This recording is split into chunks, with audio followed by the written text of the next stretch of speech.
आज 8 लोग एक इंटरव्यू एग्जाम देने आते हैं, लेकिन प्रॉब्लम ये है कि इस एग्जाम में सवाल लिखा ही नहीं है। इनके पास 80 मिनट्स हैं, खाली पेपर, और जो एक चीज समझ आता है उसी की जिंदगी बदल जाएगी। इस वीडियो में हम देखेंगे कि आखिर असली सवाल क्या था और क्यों सिर्फ एक ही इंसान पास हो पाया। Movie decoder presenting exam. इस मूवी की शुरुआत में हमें 8 लोगों को दिखाया जाता है। दरअसल इन 8 लोगों ने एक हाई लेवल कॉर्पोरेट जॉब के लिए अप्लाई किया था, इसलिए आज इन सबका एग्जाम है। इसके बाद हमें एक एग्जाम हॉल दिखाया जाता है। यहाँ इन 8 लोगों के लिए 8 टेबल और चेयर्स हैं। साथ ही उन्हीं टेबल्स पर एक पेपर और एक पेंसिल होता है। अब यहाँ टाइम होते ही सभी 8 लोग आ जाते हैं। वो सब अपना पेपर देखकर हैरान होते हैं, क्योंकि पेपर खाली होता है। तभी वहाँ एक आदमी आता है, यही एग्जाम का इन्विजिलेटर है। ये उन्हें एग्जाम के बारे में बताता है कि इस एग्जाम में आपसे एक क्वेश्चन पूछा गया है और एक आंसर आपको देना है। वो कहता है कि अगर आप लोगों ने मुझसे और गार्ड से कम्युनिकेट करने की कोशिश की तो आप डिस्क्वालीफाई हो जाएंगे। अगर आप अपना पेपर खराब करते हैं तो आप डिस्क्वालीफाई हो जाएंगे, और अगर आप इस रूम से बाहर जाते हैं अपनी मर्जी से या गलती से तो भी आप डिस्क्वालीफाई हो जाएंगे।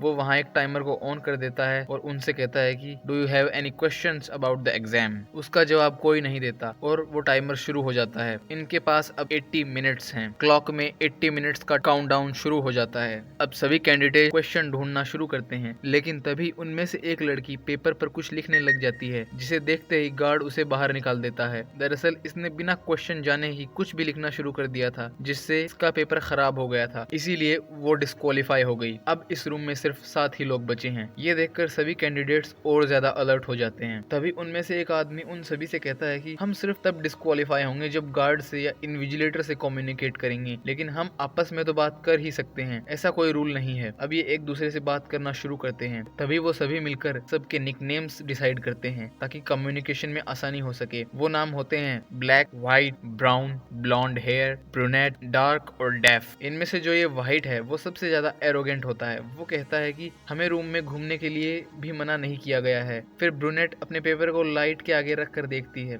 और कहती है शायद इनविजिबल इंक का यूज किया गया हो, लेकिन उसे कुछ भी दिखाई नहीं देता। तभी ब्लॉन्ड हेयर कहती है कि शायद पेंसिल से शेड करने पर हमें क्वेश्चन दिखाई दे। व्हाइट कहता है कि जरूर ऐसा करो, शायद हमें क्वेश्चन मिल जाए। वो चाहता है कि ज्यादा से ज्यादा लोग डिस्क्वालीफाई हो जाएं ताकि वो जीत सके, लेकिन ब्लैक उसे रोक देता है। वो कहता है कि ऐसा मत करो, ऐसा करने पर तुम खुद भी डिस्क्वालीफाई हो जाओगी। तभी ब्लैक फिर से कहता है कि ये व्हाइट लाइट है, इसके अलावा भी लाइट्स होती हैं, लेकिन हम उन्हें देख नहीं सकते, जैसे अल्ट्रावायलेट या इंफ्रारेड और एक्स रेज। तभी उन्हें वहाँ पता चलता है कि यहाँ इमरजेंसी लाइट्स भी हैं, तो ये सब मिलकर सारी लाइट्स को तोड़ देते हैं, जिससे कमरे में अंधेरा छा जाता है। लेकिन तभी इमरजेंसी लाइट्स ऑन हो जाती हैं। ये सब ब्लू कलर की होती हैं। सारे लोग अपने अपने पेपर को लाइट्स के सामने रखते हैं ताकि क्वेश्चन नजर आ सके, लेकिन उन्हें कुछ भी दिखाई नहीं देता। लेकिन तभी डार्क कहती है कि शायद हमें इन लाइट्स को भी तोड़ना पड़े। तभी ब्लैक उस लाइट को भी तोड़ देता है, जिससे उसे एक कांच का टुकड़ा मिलता है जो इंफ्रारेड लाइट छोड़ रहा होता है। वो सभी उन लाइट्स को भी तोड़ देते हैं। तभी पूरे कमरे में रेड लाइट्स ऑन हो जाती हैं। सभी लोग बारी बारी से अपना पेपर उस लाइट के सामने देखकर चेक करने लगते हैं, पर उन्हें फिर भी कुछ हासिल नहीं होता। इससे वो लोग काफी ज्यादा फ्रस्ट्रेट हो जाते हैं और उन सब के बीच आर्ग्यूमेंट स्टार्ट हो जाते हैं। वो कहते हैं कि हम 20 मिनट बर्बाद कर चुके हैं, लेकिन हमें अब तक कुछ भी नहीं मिला। तभी व्हाइट कहता है कि हम अपना पेपर खराब नहीं कर सकते, लेकिन कैंडिडेट नंबर 2 जो डिस्क्वालीफाई हो चुकी है उसका पेपर तो यूज कर सकते हैं। व्हाइट उसी के एक पेपर का टुकड़ा लेकर उस पर टॉयलेट कर देता है। वो कहता है कि शायद ये पेपर किसी इनविजिबल या किसी अलग टाइप की इंक से लिखा गया हो, जो किसी लिक्विड के साथ रिएक्ट कर पाए और फिर हमें क्वेश्चन दिखाई दे जाए, लेकिन उसे भी कुछ भी दिखाई नहीं देता।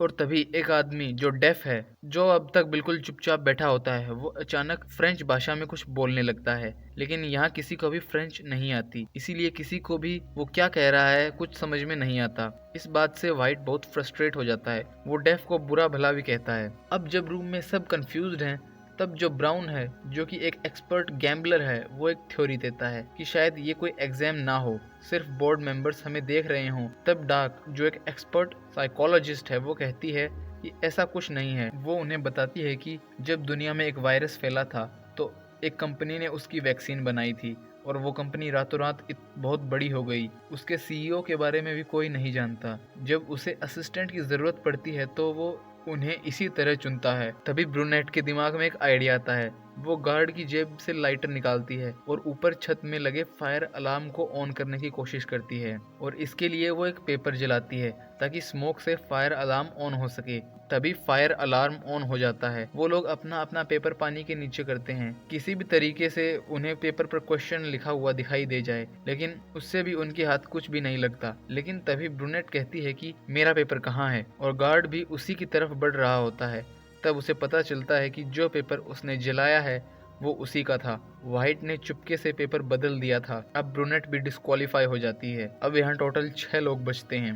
उन्हें ये भी पता चलता है कि ये कमरा वॉइस एक्टिवेटेड है, यानी लाइट्स आउट कहने पर लाइट्स चली जाती है और लाइट्स इन कहने पर लाइट वापस आ जाती है। तभी डेफ अजीब बर्ताव करने लगता है। व्हाइट उसके पास जाकर उसे परेशान करने लगता है और उसे अपना पेपर फाड़ने को भी कहता है और डेफ अपना पेपर फाड़ देता है। इससे वो भी डिस्क्वालीफाई हो जाता है। अब सिर्फ 5 लोग इस कमरे में बचते हैं। यहाँ व्हाइट सबसे ज्यादा मतलबी होता है। उसी ने कहा था कि हम सब टीम वर्क करके क्वेश्चन ढूंढेंगे, लेकिन उसी ने धोखा देकर 2 लोगों को डिस्क्वालीफाई करवा दिया है। इस बात से ब्लैक को बहुत गुस्सा आता है और वो व्हाइट को एक पंच मारता है, जिससे व्हाइट बेहोश हो जाता है। वो उसे चेयर पर बांध देता है ताकि वो और मुश्किलें पैदा ना करे। तब डार्क कहती है कि शायद इसे कंपनी के लोगों ने ही यहाँ डाला हो ताकि ये हम सबको परेशान कर सके। तभी ब्राउन उससे कहता है कि शायद वो तुम हो, क्योंकि तुम एक साइकोलॉजिस्ट हो। व्हाइट काफी बड़बोला है। तुमने अब तक जो हुआ उसका इल्जाम उस पर डाला ताकि कोई तुम पर शक ना करे। इसी बीच वो डार्क को अपने बेल्ट से चेयर पर बांध देता है। वो उससे पूछताछ शुरू करता है। वो ऐसा इसीलिए करता है क्योंकि डार्क कंपनी के बारे में बहुत कुछ जानती है जो और किसी कैंडिडेट को नहीं पता है। अब ब्राउन उसे टॉर्चर करने के लिए एक पेपर से उसके पैर पर कट लगा देता है। वो ऐसा इसीलिए करता है ताकि वो उसके बिहेवियर को देखकर समझ सके कि वो सच बोल रही है या झूठ। लेकिन डार्क सच बोल रही होती है। उसे क्वेश्चन के बारे में कुछ भी पता नहीं होता।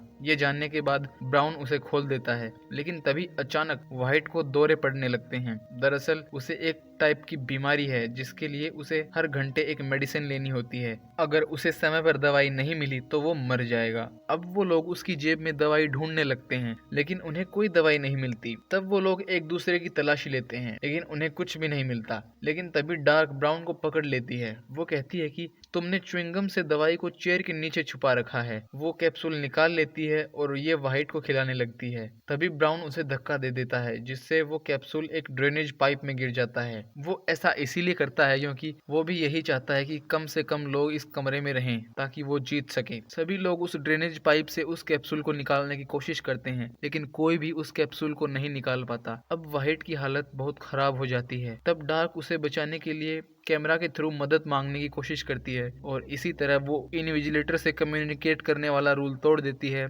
और गार्ड उसे भी बाहर फेंक देता है। अब डार्क भी डिस्क्वालीफाई हो चुकी है, लेकिन इसी बीच ब्लॉन्ड चुपके से वो कैप्सूल ड्रेनेज पाइप से निकालकर व्हाइट को खिला देती है, जिससे वो होश में आ जाता है। ब्लॉन्ड उसके हाथ भी खोल देती है। अब व्हाइट कहता है कि कोई क्वेश्चन नहीं था, ये एग्जाम एक क्वेश्चन है और हम आंसर्स हैं, लेकिन आंसर एक ही हो सकता है। इसके बाद वो गार्ड की गन लेने की कोशिश करता है ताकि वो सभी को मार सके, लेकिन ब्लैक उसे धक्का दे देता है, लेकिन गन उसी पर तान देता है और अब सिर्फ 6 मिनट बचे हैं। तभी उन सभी लोगों के बीच हाथापाई शुरू हो जाती है। व्हाइट उन पर गन तान देता है। वो ट्रिगर पर गार्ड की उंगली लगाता है क्योंकि बिना गार्ड के फिंगरप्रिंट के गन नहीं चलाई जा सकती। और अब व्हाइट ब्राउन को बाहर जाने के लिए कहता है और ब्राउन बाहर चला जाता है और वो भी डिस्क्वालीफाई हो जाता है। इसके बाद ब्लॉन्ड बाहर जाती है, लेकिन बाहर जाते जाते वो कहती है लाइट्स आउट, जिससे कमरे की बिजली चली जाती है। अंधेरे का फायदा उठाकर ब्लैक उससे गन छीनने की कोशिश करता है, लेकिन तभी व्हाइट अंधाधुंध गोलियां चला देता है, जिसमें से एक गोली ब्लैक के सीने में लग जाती है और वो जमीन पर गिर जाता है। इसी के बाद टाइमर बंद हो जाता है। वो देखता है कि ब्लॉन्ड डिस्क्वालीफाई नहीं हुई है क्योंकि उसका पैर अब भी कमरे के अंदर है। वो पूरी तरह कमरे के बाहर नहीं गई है। अब वो सामने की स्क्रीन को देखकर चिल्लाने लगता है, जिसे देखकर गार्ड उसे भी बाहर ले जाने लगता है। गार्ड उसे अपनी घड़ी में टाइम दिखाता है। एग्जाम का टाइम पूरा होने में अब भी 20 सेकंड बाकी होते हैं और वो भी डिस्क्वालीफाई हो जाता है क्योंकि वो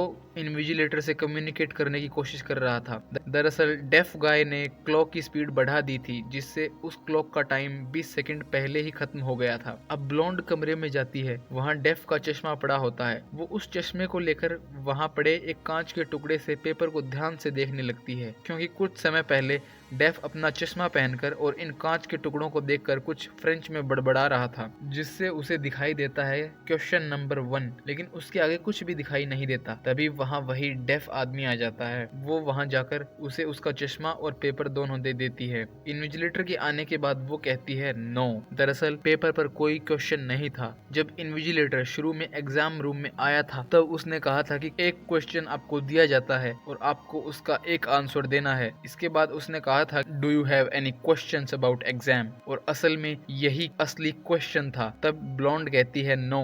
बाकी कैंडिडेट्स को लगा कि ये इन्विजिलेटर ने फॉर्मली ही कहा होगा उनसे, लेकिन किसी ने इस पर ध्यान नहीं दिया। अब उसे पता चलता है कि वो डेफ गाय ही असल में उस कंपनी का सीईओ है। वो एक साइंटिस्ट है, उसे फेम पसंद नहीं, इसीलिए वो छुप कर रहता है। उन्होंने एक नई रिसर्च की होती है जो होती है रैपिड सेल रीजनरेशन, और उसी चीज का कैप्सूल हर बुलेट में होता है जो गार्ड के पास थी। अब उस ब्लैक आदमी को भी होश आ जाता है क्योंकि उस कैप्सूल की वजह से ही उसका घाव पूरी तरह से ठीक हो जाता है। अब ब्लॉन्ड को उस कंपनी में सेलेक्ट कर लिया जाता है। दरअसल ये एग्जाम जीनियसेस के लिए नहीं है, ये उन लोगों के लिए है जो टफ सिचुएशंस में भी शांत रहकर सही कदम उठा सकते हैं। और इसी तरह ये कहानी यहीं खत्म हो जाती है।